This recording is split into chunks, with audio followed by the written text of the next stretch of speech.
Okay. Can everybody hear me okay?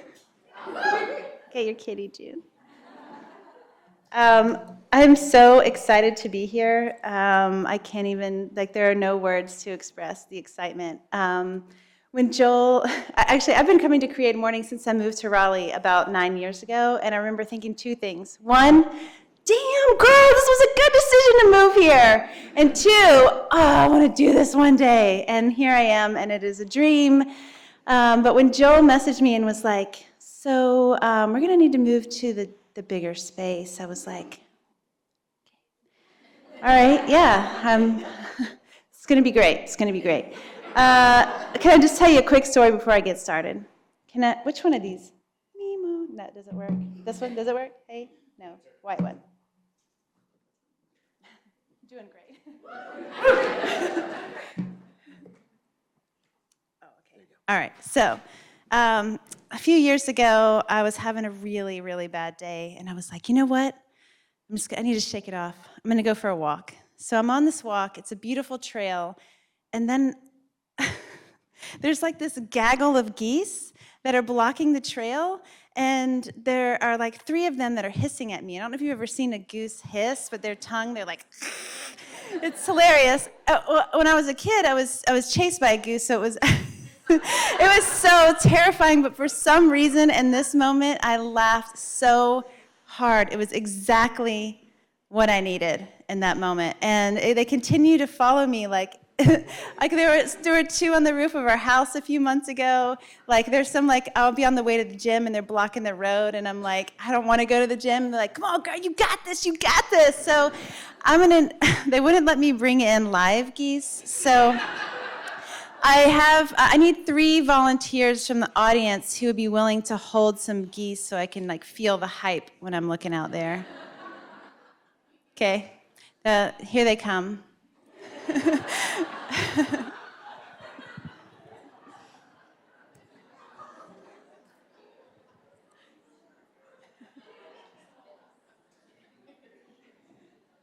Feel free to hiss if any time. And June, did you want a goose? Which goose do you want?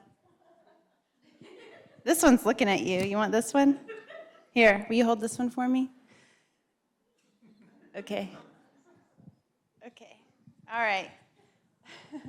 When I was handed the topic treasure, I was so excited because I am a literal treasure hunter by trade. That's what I do. I'm constantly searching for emerging talent, looking for new things for the store. But I was like, I don't know if I want to be that literal. So let's just see how this goes, see if it works out.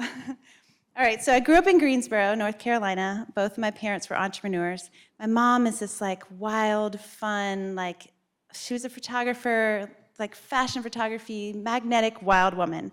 And my dad is an engineer, very methodical, plans for everything, plans for his plans. If things go wrong, it doesn't matter because he has a plan.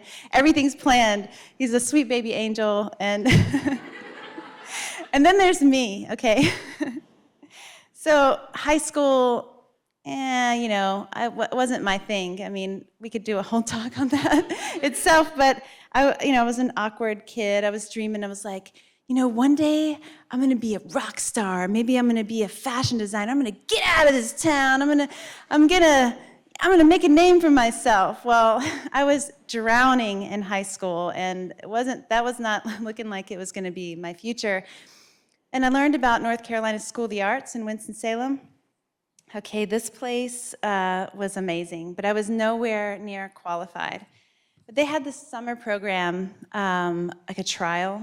So I signed up, and I remember when my dad dropped me off, he was like, oh, okay.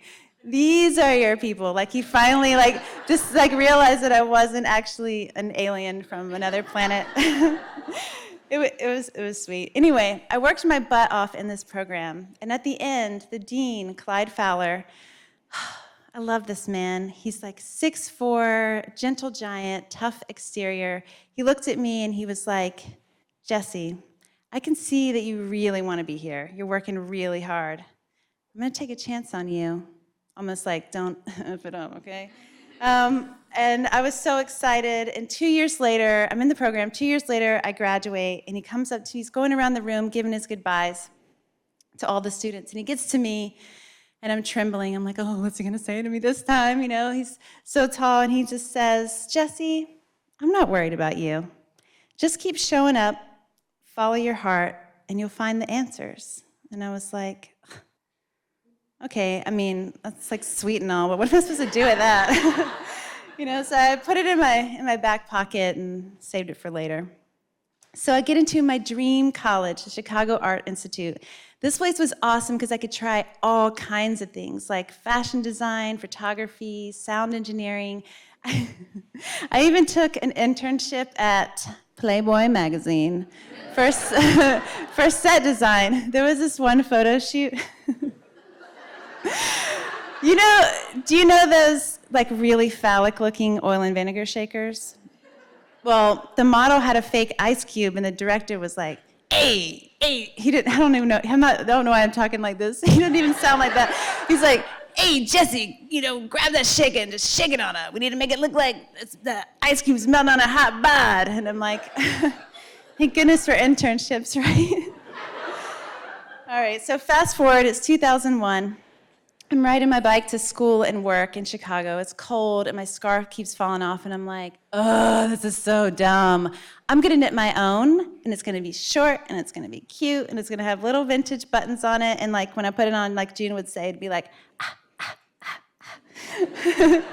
I loved it, and my friends loved it, and I thought, man, maybe my favorite stores in Chicago would love them. So I packed my little vintage suitcase filled with all my scarves with my fake business cards, and I hit the streets.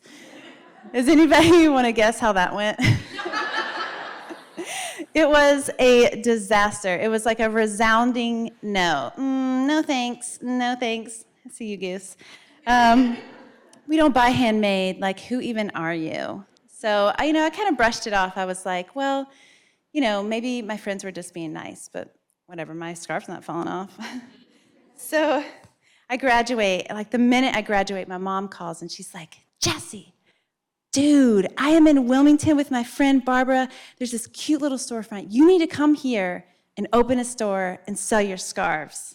And I'm like, what are you talking about? Have you lost your mind? Woman, you have gone mad.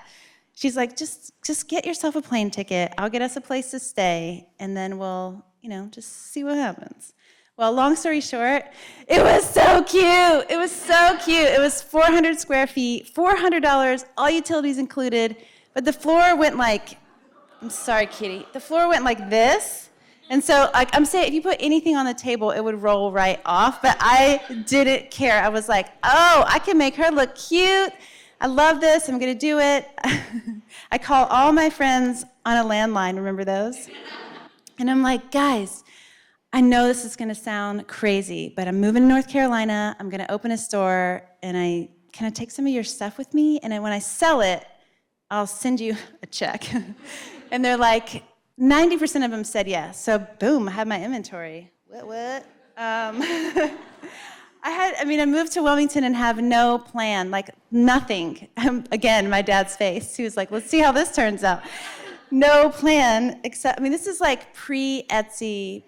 There was no such thing as text messaging, like no social media. This is like the olden days, the stories where you like walk uphill in the snow both ways. That's it. Well, it's July 4th, 2002. Opened the doors for the first day. I remember a woman came in and she was like, what's this? Opened the jewelry case, crashed, broke it, and I was like, oh, this is awesome. But it ended up being awesome because this lady bought one of my dresses that I made by hand, and she's going to wear it for her wedding. I remember thinking, like, I hope it doesn't fall apart. We made $1,000 that day, and I was like, this is awesome. I'm like, I want to do this forever. This is so fun. Well, a year goes by, and my gut is like, this space has been awesome, but we need a bigger space, okay? We need like better foot traffic, we need to be like more aligned. The people across from me are selling dolls and swords. It's not really like my ideal clientele. And make sure the floor is flat this time, okay? So that's what I do. I find a space a little bit closer, and then I start teaching myself how to sew using machines. No more hand sewing. And now I'm making custom swimwear, prom dresses, wedding dresses, you name it. I'm there from 6 in the morning until midnight in flow. It was just amazing. I couldn't stay up that late now. And I'm so glad that I trusted my gut, because that location was when the magic really started to happen. There was a lot of TV shows and movies filmed in Wilmington, and my first experience was with the show One Tree Hill. Does anybody know that show? Well, the costume department would shop in the store, and they'd buy stuff for me and like my friends, their artwork, and it was so cool because you'd see it on the show. Well, word spread, and the next thing you know, the actors are shopping in there. So like Hillary Burton, Sophia Bush, Bethany Joy Lenz, Chad Michael Murray, and they're like buying stuff that we made, and I'm like, this is insane, this is so cool. Well, Hillary walks in one day, and she's like, Jess, I need a dress for the MTV Music Awards, and I need it by tomorrow. Think you can do that for me? And I'm like, by tomorrow. Yes. You know what? I can do that. I can totally do that for you. It's not a problem. And she's like, great, thanks, bye, and like waltzes out the door. And I'm just like, oh my God, what did I just say? Why did I say I would do that? How am I gonna pull this off? This is, Jessie, no. Well, anyway, I had been holding on to this chartreuse fabric. If you're not familiar with that color, it's like this bright greenish yellow. Well, this one was a stunner. I was like, okay, chartreuse, this is your big moment, okay? So the dress was 2 layers. The chartreuse was in the bottom, had like a minty seafoam mesh on top. You could wear it on or off the shoulders. It tied in the back, and then I had this like long needle that I used to use to do hand stitch ruching, and I did like this ruche down the butt right here, and it made her hips and butt look boo, yeah. It was like a super rock and roll combo. Well, guess what?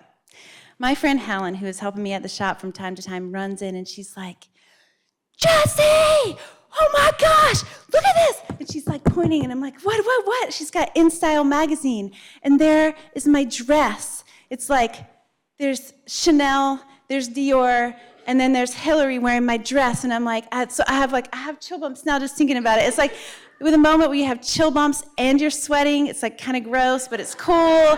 And I was like, this is insane. And I'm like, wait a minute, my name's not on there. Oh, man. And then she was like, Jessie, don't you go there. No, ma'am, you're going to write in, and you're going to tell them that you made that dress. And you know what? I'm going to write in. I'm going to tell all of our friends to write in. Well, guess what? It worked. They published a correction in the next issue, and it had that dress again, and with my words saying something like, boo, my name's Jessie, boo-hoo, I didn't get credit, like blah, blah, blah. And I'm laughing now, like it's funny, but that was a really big lesson, because it was like one of the first times I really started to realize the value of surrounding yourself with good people, right? Because if Helen wouldn't have pushed me in that moment, I would have continued to play small. And I got like over 50 plus orders for that dress, and would have sold more if I had more fabric. Around the same time, Chad Michael Murray comes in, and he's like, hey, Jess, here's the deal. Look, I want to surprise my girlfriend buying her a car. You think you make me one of those like big bows, that goes on the car? I need it tomorrow. And I'm like, who do these people think I am?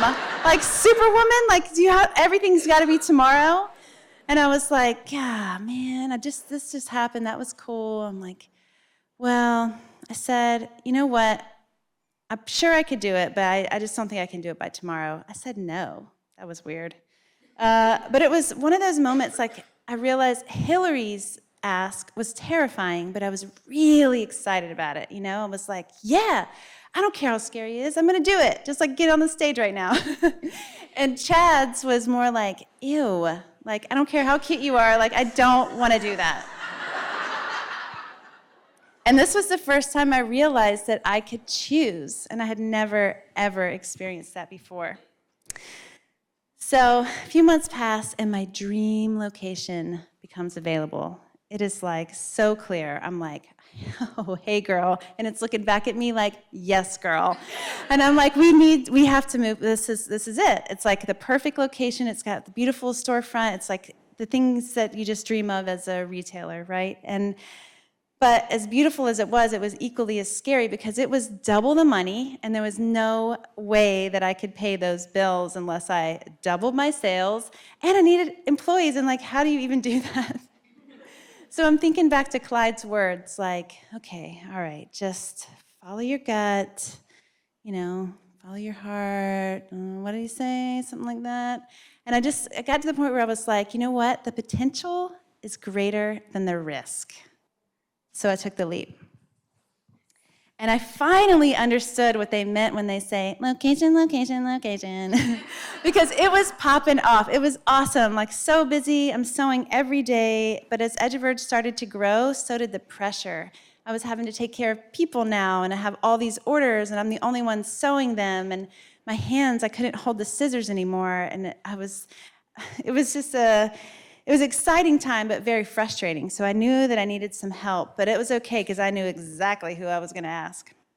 I'd been working with this mentor. Let's call him Dave. I'm like, I'd helped him so much, give free design advice. He had this entrepreneurship incubator, and I was like, he'll definitely help me. I'm like, Dave, I got all these orders. You know my work ethic. I found a facility who will help me cut and sew. Like, can you help? The only thing I need is just some money. Can you help me? And he looked at me and he said, no, it's not like you're inventing the next iPhone, and then just turns. And I'm like, oh my God. I'm trying to keep it together, trying to play it cool, walk out of the building, get to the car, and I just cry my face off. And it took me 3 months to pull myself up off the floor. Why am I crying? I feel like I could cry right now. But I still needed the help. So I, get myself up, put on a pretty dress, bring my numbers, not like a Jessie dress, like a banker dress, like the kind of dress that you wear when you're like, not me. And I went to the bank, and I was like, I look like a normal person. Here's my numbers. Can I have this loan? And they're like, no. I'm like, come on, Clyde. You told me to follow my heart. I'm doing it. I'm showing up. Like, what's up? What gives? And then self-doubt really started to take over. I'm like, of course, you're self-taught. It doesn't matter how many orders you have. Like, nobody's going to believe in you. Nobody's going to trust you. Like, you know what? You're, like, doing okay. Just, like, continue to stay here and just play small. Well, that's exactly what I did for 3 years. Until I hear Clyde's voice again, and I'm like, get out of here, dude. You'll find the answers. Just keep moving. Follow your heart. Well, this time, my heart was changing directions. It was like, she's good. She's like, girl, you ain't a one-trick pony. Come on, you got more than this. Like, you can always come back to sewing. You need to let it go. Let it go. Like, you need to jazz things up. You need to jazz it up with Zatarans. You got to get creative. Okay? And so that's what I did. Guess what I did next? Okay. I went back to my roots. I was like, okay, I'm really good at championing, I said the word, that's a hard word to say, indie makers, okay? And I know I'm good at that, and I'm even better at it because I'm self-taught. So I took the little savings that I had from that 3 years, and I decided that we have all these customers from Raleigh coming to Wilmington. Maybe I can open like a minimalist version of Edgeverge in Raleigh. I was thinking, like you have a white floor and like the shelves that have like 4 things on it, and you walk in and you're like, this is so beautiful. How do they do it? For anybody who's been in Edgeverge now, you're like, girl, that plan is changed. Well, I signed the lease for Person Street Plaza. My boyfriend at the time dumps me the day I signed the lease on our apartment we're supposed to move into. I'm working day and night for 3 years with very little reward. I had no social life. I lost so many of my friends in that time just because I was working all the time. And I almost threw in the towel. Like, it was really bad. And then something just shifted. It started to work. It's like it was starting to pay off. And I was like, oh my gosh, I'm showing up. It's doing it. This is how you do it. You just got to keep showing up, keep showing up. And around this time, I met my husband, and then we got married, and then I found out I was pregnant, which was super exciting and also terrifying. I was like, okay, I really need some funding, a little help, because I'm going to have to hire some people because I can't do it by myself anymore. So I go back to the bank. But this time, it's different. I bring my numbers. I wear a flowy dress to disguise my pregnancy because that's what we have to do these days. And I bring in this like, oh, hell no, you ain't going to mess with my daughter energy. And then I got a yes. And with that loan, I more than doubled my business. If you think about it, it took me 14 years to get my first loan. Like 14 years. That's a long time. But I kept going. Then I had my beautiful daughter, Junie. Hey, Junie. And things were popping. It was great. And then COVID hits. I'm like, seriously? Come on. Like, I just got it all together. I was like, this is it. All right, this is when everything falls apart. Like, just get used to it. And then I started thinking, I'm like, wait, like that Helen energy, you know? Like, no, I did not work this hard to just let it go without a fight. So it made me think of my favorite quote. When life gives you lemons, you make chocolate cake and leave them wondering how you did it. So that's what I did. I rolled up my sleeves, and it was time to get creative again. And then out came mystery boxes. Now, these are super fun. These are where customers can write in about themselves, friends, and family, and we'll curate a package just for them, individually wrapped. It's really cute. Well, not only did this idea save EduVerge, but it propelled the online business into like a legitimate revenue stream. And today, fast forward to today, EduVerge just turned 21. She can drink. I have so much to be grateful for. And while business is great right now, knock on wood, I'm still working through some of the loss. Like I just gave away all of my fabric and put my sewing machines away, you know, like as a final like, all right, I can come back to it later, but if I hold this fabric, it's probably not gonna be cool then when I do come back. So I have to let that go, and that's really hard to accept. It was such a big part of who I am for so long. And I'm working really hard to build new, meaningful friendships, which is also hard at 44. But, and I'm balancing trying to find the balance between being a badass mom and riding the waves of my unhinged, wild ambitions. And when I get down, I try to think of all the good that's come from my struggles. Like, EduVerge has been a launching pad for hundreds of designers, and we've helped dozens of them quit their day jobs to become full-time designers. Yeah! And EduVerge has, giving back has been a non-negotiable since day one, be it mentoring other emerging talent so they don't fall in the same traps and holes that I did, or monetarily. Like in the past 6 years alone, we've donated over $100,000 to underserved organizations, which is super awesome.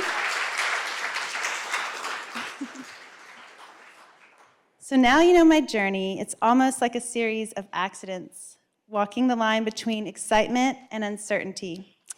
The through line being me trusting my guts, my heart. Has it always been easy? No, dog. And while my style and process may be, again, unhinged and very different than yours, we all get lost from time to time. But in your moments of uncertainty, consider Clyde's words that I live by. You'll find the answers if you just keep showing up. Follow your heart. The treasures are found there. Thank you.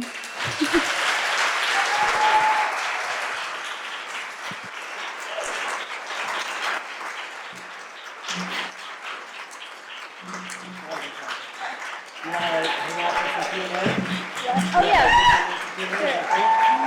So I think I'll steal both of these. Okay. Yeah. Yeah.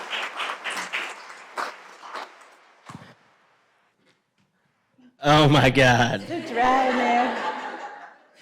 That is like, every speaker that we've had speak is absolutely incredible, and there's many among you here, but that was phenomenal. Thank you very much, Jessie. Where my geese at? Where my geese at? Yes. I don't know how they sound. All right, so we're gonna do some Q&A. We have 15 minutes for Q&A. So who wants to kick us off? Right here.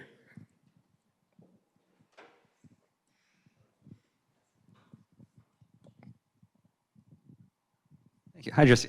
Love your quirkiness. Oh, thanks. Since it's sometimes very difficult and a struggle to be a successful starving artist, what financial advice would you give for folks who are looking to be full-time designers? Like, what should they probably have in the bank or some security so that the lights don't go off when they're doing their artwork? You know, I think starting small is like the biggest thing that you could do for yourself. You know, I didn't have any funding, like I said, for so long. So getting creative, you know, like all of my inventory was basically free because it was consignment, and so we'd pay it when it sold. But I would say starting small, like, you know, thinking of your, you know, it depends. I guess it's so different for each person. You know, I would say something different to a retailer than I would to somebody who's making jewelry or somebody who's doing photography. But I'd say the biggest thing would be to, you know, have your dreams this big, but if you try to tackle them this big at once, then it's just so much harder, and I feel like it's more frustrating, and to start small and build and build and build that's been my recipe. I don't know if that answers. Hey there. Is this thing working? What I think a lot of people think that being a mom and having ambition are mutually exclusive, but you're doing both. And how can you comment on how you make that work? Oh, that's a tough one. So I didn't know how much my life would change after having a little kiddo. I'm grateful for it, but it's like, it is really hard when you're like wildly ambitious, because there's, you know, you have to think of things as seasons, like my life in seasons, and it helps me digest it a little bit better, right? So right now is the season of like playing with my young daughter and trying to maintain business and like not dream of my ideas, but maybe take some of the smaller ones that I actually can do, and then the bigger ones just kind of thinking like, you know what, there's time. I saw this Instagram post the other day. It was an artist who lives in the Chelsea Hotel in New York. And, you know, I was like, I want to live in there so bad. But he was saying, you know, I quit painting for 15 years and I just picked it up. And I'm having so much fun. And I was like, oh, I needed to hear that so bad. You know, I think it's just like you got to be like Elsa and let it go, let it go. Yeah, it's challenging, but we're on the ride. Hey Jessie, oh Lord, thank you for speaking. I wanted to know, how do you tap into your creative flow, and like, what are your methods for documenting that? Are you like a journaler? Do you have a big whiteboard? Do you paint? Like, how do you tap into all of that? Music is plays a big role in my life, so, you know, and it have to be in the mood, right? I have to set the mood. That's another thing that can be challenging with kids, because I'm most creative in the morning, and that's, you know, there's no time for that. So I have to try to carve out a little bit of time here and there, and like, yeah, that's a tough one. Now I just totally blanked out on the whole question. What was the question? I'm not joking. I really forgot. How do you tap into your creativity and like what's your format? Oh, okay, yeah. I don't journal. I do have. I have a lot of voice memos on my phone. Like if somebody were to find it, they would be like, "Whoa, dog!" I keep lots of notes on my phone, and I'll text things to myself too, which is hilarious. But I take lots of pictures. You know, I just don't ever want to forget. You know, so I'll take a picture, and then, you know, when I can't sleep, I'll kind of scroll through, and I'm like, "Oh yeah, that was a fun, like something I want to do." And I talk with my team. Like I have, I talk about the importance of surrounding yourself with really good people, like shooting ideas off of them and making it clear that, I don't, like the yes man is not, like, don't tell me yes just to be nice. Like, what's your real opinion? Like surrounding yourself with people who you really value their opinion. And to me, that helps keep me on my toes and creative.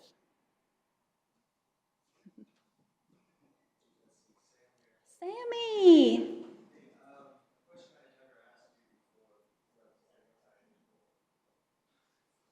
Hey. A question I had never asked you before, but always wanted to, was simply, how did you come up with the name Edge of Urge? I think it's just beautiful. Well, this is kind of funny. I knew that I wanted a name that wasn't like Jessie's Knit Shop, because I knew that I was like, I like to do so many different things, and I'm onto this, and I'm like, I want to do this now. I want to do this now. So it needed to be something that could be like, what is that? And so but it's hard to find a name that's not taken. And my brother, when he was little and he would get stressed, he'd be like, Mom, I'm on the edge of verge, instead of like, Mom, I'm on edge, or like, it's the verge, he would say edge of verge. And I was like, okay, I'll just go with that. And as I was fixing up my first store, this older gentleman walked by and he's like, what you doing in there? And I'm like, oh, I'm just fixing it up to be a little store. And he's like, what's the name of this store? And I'm like, Edge of Verge. And he was like, Edge of Verge, huh? I like it. And I was like, me too. Yeah.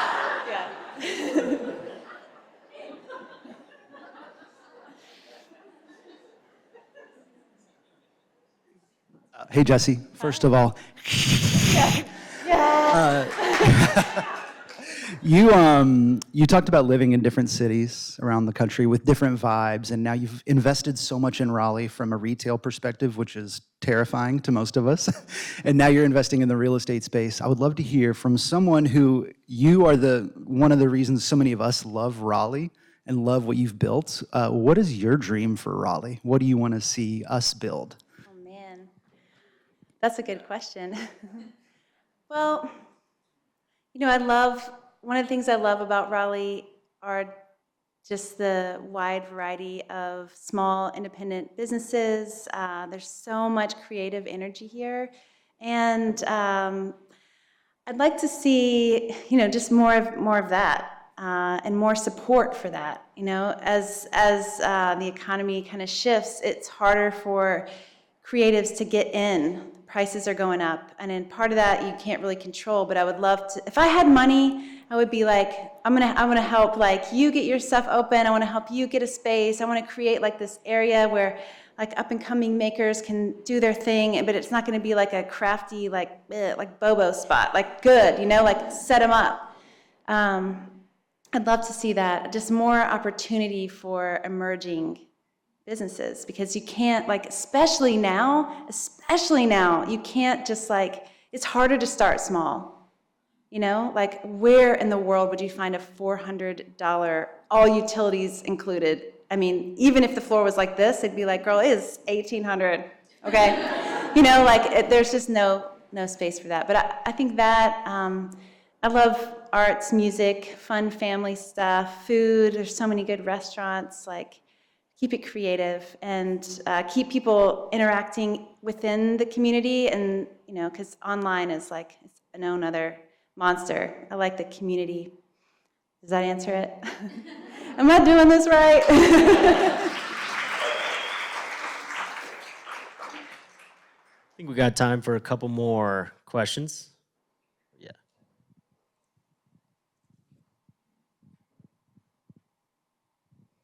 Hey, you talked a little bit about seasons of life, and I know you've had a lot of moments where you've made big decisions to grow. And so I'm interested how you determine like when is the right time and versus like when's the right time to just kind of stay where you're at and do what you're doing, or expand and grow and do something new, crazy, and really scary. Yeah, I think for me, anytime I've ever really taken a leap, it's come from me being in a really bad spot, almost like, I can't do this anymore. I can't do this anymore. Like Wilmington, I love Wilmington, and it's popping off now, but at the time, I felt like I hit the glass ceiling, right? Like there were no mentors, and the only mentor that I found that was remotely close to what I did was like, nah, dog, so, yeah, that's a tough one, but I think just like sticking with it and knowing that like if I stay here any longer, it's not gonna be good, so I've gotta keep moving.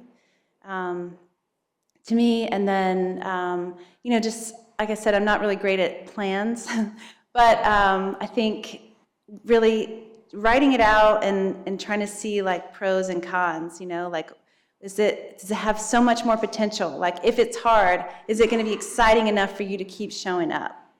Or, is it hard and you're going to be like, ugh, I don't want to do this anymore, So finding something that you're really into. And then when you get down, just writing it out, and it's hard. It's really hard, and it's. I try to remember that I was down before, and then I was up. Then I was down before, and then I was up. So it's just going to be temporary. Yeah. Hi, Jessie. Nice to meet you. I really enjoy your speech. My name is Annalise, Conduit for Change here in Raleigh. This is like business church. You kept saying you don't have a plan, but what I hear is your plan to keep showing up. And there was one quote that you gave that's sitting with my heart, tuck it into my heart's pocket, and that's the potential is greater than the risk. And it gave me goosebumps. I love your presentation. I love this interaction between animals and patterns. And my question to you is, you carried a cat with you, and you didn't introduce it, and I'm curious as to what the story is. Thank you. This is June's cat. I don't think we've named it yet. Oh, I'm sorry, duh, Bonkers. This is Bonkers. She's really sweet. Our cat Bonkers will only let Dad hold her, so this is our Bonkers. So she loves me.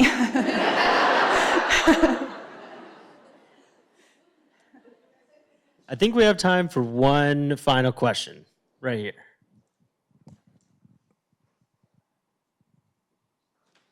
So when we were out in the hall area, I mentioned that I'm new to the area, right?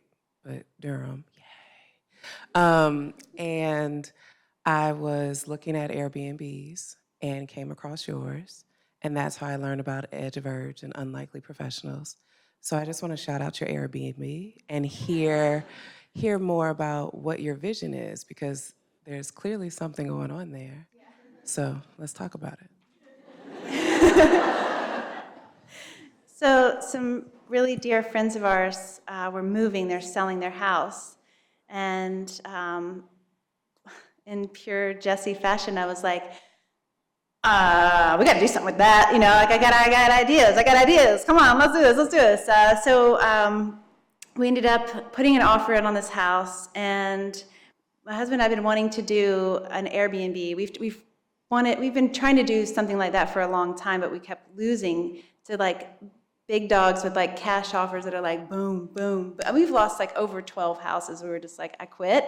And then this opportunity came up and we were like, we love this house. We promise we're not going to knock it down. We want to like keep it in the family, take really good care of it. And so we got it. And it was so fun putting it together. Like my husband did all the outside stuff. It's like this dreamy landscape. And then inside I just went bonkers with the colors. It's filled with a lot of things that you would find in Edge of Urge or Unlikely Professionals, lots of fun local art or small independent artists from all over the US. And we just wanted to make it a super fun, like inside scoop Raleigh spot. We have dreams. We have some dreams. Like we want to be able to do like packages, where you could order mystery boxes of you waiting there for you, or Unlikely Professionals has beer and wine. Be able to do like a gift package for you when you arrive, or do like special events there, small events. So That's our dream, but we're just trying to figure out how to work Airbnb first. Yeah, thank you.